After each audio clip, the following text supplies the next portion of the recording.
सोलापूर जिल्ह्यातील काही भागात यावर्षी नेहमीपेक्षा जास्त पाऊस पडत आहे। ओढे, नाले, नद्या तुडुंब भरून वाहत आहेत। काही गावांमध्ये ओढ्याचे, नद्यांचे पाणी शिरत आहे। उत्तर सोलापूर तालुक्यामधून वाहणाऱ्या सीना नदीला मोठ्या प्रमाणात पाणी आले आहे। बेटावर असणाऱ्या वस्त्यांना पाण्याचा वेढा बसल्याने बेटावरील रहिवाशांना सुरक्षित स्थळी स्थलांतरित करणे आवश्यक होते। उत्तर सोलापूर तालुक्यातील बोरबन बेटावरील लोकांचे स्थलांतर करण्यास जिल्हा आपत्ती व्यवस्थापनाच्या आपदा मित्र सखी यांनी मदत केली। उत्तर सोलापूर तालुक्यातील पाथरी आणि तिऱ्हेगावच्या सीमा भागात असलेल्या बोरबन बेटावर बंडगर मल्लाव वस्ती आहे। वस्तीच्या एका बाजूला सीना नदी तर दुसऱ्या बाजूला ओढा आहे।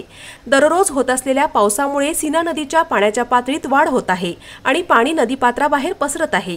सीना कोळेगाव धरणातून 52,000 क्युसेक्स वेगाने पाणी सोडल्याने पाथरी येथील बोरबन बेटाला पाण्याचा वेढा आला आहे, ज्यामुळे बोरबन बेटावरील बंडगर मल्लाव वस्तीत रहिवाशी अडकले।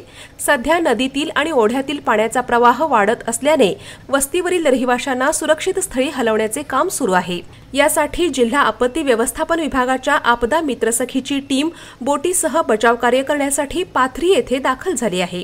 बचाव कार्यस्थळी प्रांत अधिकारी सदाशिव पडणे, उत्तर सोलापूर तालुका तहसीलदार निलेश पाटील, जिल्हा आपत्ती व्यवस्थापन अधिकारी शक्तिसागर ढोले, मंडल अधिकारी विजयकुमार माने, ग्राम महसूल अधिकारी पाथरी गीतांजली जाधव, ग्राम महसूल अधिकारी तिऱ्हे विष्णुदास चोरमुले, पोलीस पाटील पाथरी नागेश बनगर, पोलीस पाटील तिऱ्हे पोपट आसबे, कोतवाल शंकर गायकवाड, पोलीस बनसोडे आणि स्थानिक पदाधिकारी यांच्या सहकार्याने रहिवाशांना स्थलांतरित करण्यात आले। रॉयल एनफील्डचे अधिकृत डीलर व एक विश्वसनीय नाव म्हणजे चव्हाण मोटर्स। चव्हाण मोटर्स यांचे royal Enfield showroom Odgi road, आसरा चौक येथे आपल्या सेवेत रुजू। बुलेट 350 व क्लासिक 350 हे मॉडेल सर्व रंगांमध्ये हजर स्टॉक मध्ये उपलब्ध। आकर्षक फायनान्स योजना, घरी किंवा ऑफिस मध्ये बसून आम्हाला कॉल करा व डोर स्टेप टेस्ट ड्राइव्ह सुविधेचा लाभ घ्या। अधिक माहितीसाठी आमच्या आसरा चौकातील शोरूमला भेट द्या। संपर्क 7720 06 90 74।